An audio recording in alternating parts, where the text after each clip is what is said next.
So that being said, there were several different provisions within the charter that were particularly outdated or viewed as needing consideration by the voters. And my job was to look at that language and work with the Attorney General's office in order to draft language in a neutral fashion, because these questions have to be approved by both the Governor's office and the Attorney General's office before they reach the voters. And one of the requirements is that they are neutral. So both of those offices have to sign off before they even get to the voting stage.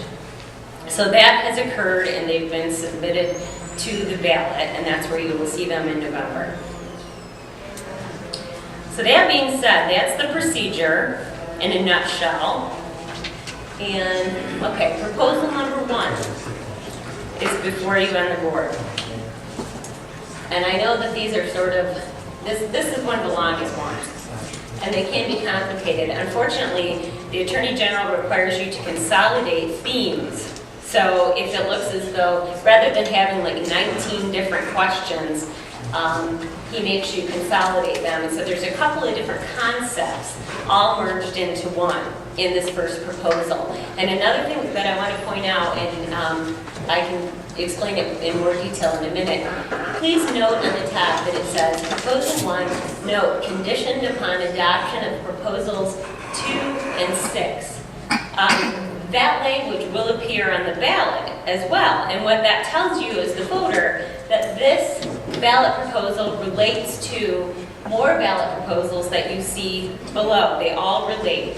And they're what are called tie-barred. In other words, it's only going to make sense logically if either all 3 of those ballot questions pass or they're all going to fail. But one cannot pass and have the other 2 fail because they deal directly with the number of commissioners. And so hopefully that will make sense in a minute, but they're tie-barred. And so you will see a little note at the top if the ballot proposal relates to other proposals that reminds you to look at the other ones as well and maybe read them in a package. That's probably the best way to do it, so that you can consider them together, and I think that'll make the most sense. This one is pretty straightforward if you just pick it apart. Currently, the City Commission is composed of 9 commissioners. 5, and that includes the mayor. Remember, when I'm speaking of total number of commissioners in this context, that always includes the mayor. Composed of 9 commissioners, 5 including the mayor, elected from the city at large, and 4 elected from wards. So the way the city charter was initially drafted, the city was divided into wards. And so in other words, there were different seats in different wards, and 4 of those commissioners had to be elected from wards. And that's going to relate directly to another ballot proposal that we're going to see in a minute. This amendment would reduce the size of the commission from 9 to 5 in the year 2013. It would eliminate the election of 4 commissioners from the city's 4 wards. So let me back up and explain that for a minute. First, let me say that the law does not allow you to lengthen or shorten any existing commissioner's terms. Okay? And so, in other words, no existing commissioner would have their term lengthened or shortened by any of these proposals. And we've taken that into account in the way that we have worded these proposals. So that's why certain things don't kick in for a couple of years, because obviously you have commissioners up for election in November. And those that get elected will serve 4-year terms because that's what's on the books right now. So that stays in effect, that cannot be changed, and that won't be changed. So what this would do is this reduces the size of the commission from 9 to 5 beginning in the year 2013, and it eliminates the wards. Actually what it does is it merges the 4 different wards of the city into one, so that the city boundaries are 1 ward. And what that means is that you don't have to be from a specific location within the city to run or have a seat available to you. It means that the total number of commissioners can be drawn from anywhere within the city. So the wards eliminated. So that's what that means. Now the law also requires that in addition to trying to neutrally explain what the ballot proposal would do, the last sentence in the ballot proposal has to be in the form of a question. So it might seem sort of redundant, but we then have to refer to each of the city charter provisions that would be amended, deleted, etc., in order to affect this change. Therefore, it says, shall sections, and we list the sections that would be affected, and I welcome you to look at the city charter. It's hundreds and hundreds and hundreds of pages long, or I would have handed it out or put it up here for you. But if you look specifically at these sections, you'll see how they all relate together to affect this change if this occurs. Shall these sections be amended, deleted, to reduce the size of the commission from 9, including the mayor, to 5, including the mayor, to be elected from the city at large. So that's ballot proposal number 1. And again, when you're considering this, you probably want to jump ahead on your ballot and look at proposals 2 and 6, because you're going to see they relate most likely to the number of commissioners, because that's an obvious one. If you change the number of commissioners, you're going to have to change other parts when it comes to voting on certain things, or it wouldn't make sense. So that being said, I think we're ready for the next proposal. Okay, proposal 2. And again, it indicates at the top that it's tied back to proposal 1 and 6. So kind of helps you get grounded again and figure out where you are. This one provides that currently the mayor and the other city commissioners serve 4-year staggered terms. And I added in here, pursuant to a 1971 statutorily authorized ordinance. Because if you looked at the charter right now, you would see that terms are actually only 2 years in your charter. So how did they get changed to 4? Well, back in the 70s, there was a statute that was in effect for a very short period of time, which allowed you to lengthen the terms of office in order to accommodate changing election dates. Because you can imagine if the state imposes different election dates on cities, and you've got terms ending at all these different fragmented times, that's not going to work. You're going to have empty seats. And so the law allowed you for a short window of time to extend your terms to 4 years. And Benton Harbor is one of the cities that did in fact take advantage of that language. And that's why if you look at the charter, it says 2 years, but pursuant to a valid ordinance that was duly adopted, they changed those 2-year terms to 4-year terms. And so that's how you end up with these 4-year staggered terms. This proposal, this amendment, would reduce commissioner terms to 2 years, beginning not until the elections in 2015, with all the commissioners up for election at the same time.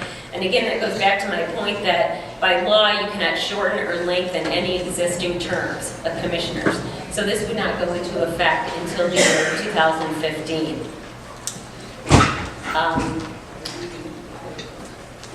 Therefore, again, I had to pose it as a question at the end of the proposal. Shall section 3.3 be amended to reduce the terms of the mayor and the other city commissioners to 2 years, which again is what your charter says currently, but as a practical matter, back to 2 years, beginning in 2015, with the mayor and all other commissioners up for election at the same time. So this proposal would also eliminate the staggering, and everybody would be up for office starting in the year 2015, every 2 years. The seats would open up every 2 years. So that is this one. And again, you can see how it relates to proposal 1. And again, we'll see later how it relates to proposal 6. So we're ready for the next one. Proposal 3. This one too is tie-barred. This is conditioned upon adoption of proposal 5. So again, you want to read it in conjunction with proposal 5. Currently, the City Commission is required to deal with the administrative branches of city government solely through the city manager, except in the Department of Finance and Law. So this is sort of an inconsistency because within the charter that I observed, because the City Commission is supposed to sort of communicate with or deal with the administrative branches of city government and all the other departments through the city manager. They hire the city manager, So they employ him or her, and they're supposed to deal with the administrative branches through him or her, except for there was this carve out for the Department of Finance or the treasurer, something, gets called and the Department of Law, so whatever attorneys. And what this does is this puts the directors of Department of Finance and Law in the same categories as all of the other department heads. And it requires the city commission to deal with those managers through the city manager as well. So, in other words, the rule is consistent. It requires them to work with and through the city manager in dealing with administrative branches. So again, I had to pose this as a question at the end. If approved, the city commission would be required to deal with all administrative branches of city government, including the departments of finance and law solely through the city manager. Shall section 3.11 of the city charter be amended to require them to deal with the administrative branches of city government through the city manager? So that's that one. Proposal 4. This one's very straightforward, but it sort of goes to the same issue of who is appointing and removing the folks that are working in the offices every day. And this one says that currently the city commission appoints and may remove the city clerk. This, if it went into effect, it would amend that section of the city charter, and it would authorize the city manager to appoint and remove the city clerk. So again, it's just shifting responsibility for employment of the city clerk from the city commission as a whole to their city manager that they hire. So they're still indirectly involved, but they're not the ones directly hiring the city clerk or letting the person go. So that's that one. That one is not tie-barred to any of the other ones. Next. Proposal 5. Again, this one is tie-barred, conditioned upon adoption of Proposal 3, so you want to go back and read that one again.